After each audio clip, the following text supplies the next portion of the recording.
بسم اللہ الرحمن الرحیم۔ شروع اللہ کا نام لے کر جو بڑا مہربان نہایت رحم والا ہے۔ ایک دن نبی کریم صلی اللہ علیہ وآلہ وسلم لوگوں میں تشریف فرما تھے کہ آپ کے پاس ایک شخص آیا اور پوچھنے لگا کہ ایمان کسے کہتے ہیں؟ آپ صلی اللہ علیہ وآلہ وسلم نے فرمایا کہ ایمان یہ ہے کہ تم اللہ پاک کے وجود اور اس کی وحدانیت پر ایمان لاؤ، اور اس کے فرشتوں کے وجود پر، اور اس اللہ کی ملاقات کے برحق ہونے پر، اور اس کے رسولوں کے برحق ہونے پر، اور مرنے کے بعد دوبارہ اٹھنے پر ایمان لاؤ۔ پھر اس نے پوچھا کہ اسلام کیا ہے؟ آپ صلی اللہ علیہ وآلہ وسلم نے پھر جواب دیا کہ اسلام یہ ہے کہ تم خالص اللہ کی عبادت کرو اور اس کے ساتھ کسی کو شریک نہ بناؤ، اور نماز قائم کرو، اور زکوٰۃ فرض ادا کرو، اور رمضان کے روزے رکھو۔ پھر اس نے احسان کے متعلق پوچھا۔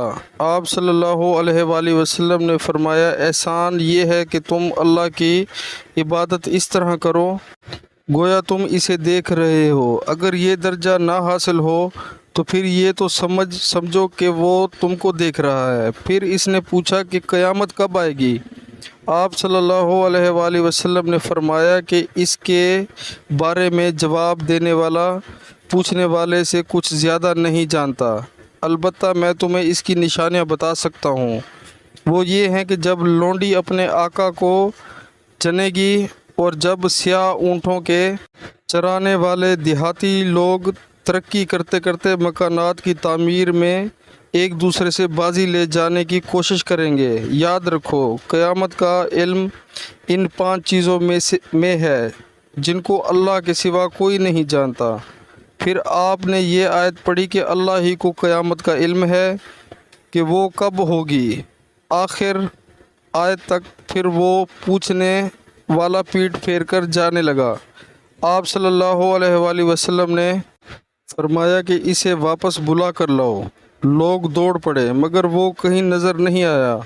آپ صلی اللہ علیہ وآلہ وسلم نے فرمایا کہ وہ جبرائیل تھے جو لوگوں کو ان کا دین سکھانے آئے تھے۔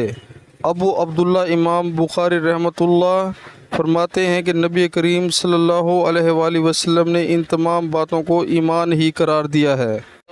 پیارے مسلمانوں، اللہ تعالی ہمیں حدیث پاک سننے اور اس پر عمل کرنے کی توفیق عطا فرمائے، آمین۔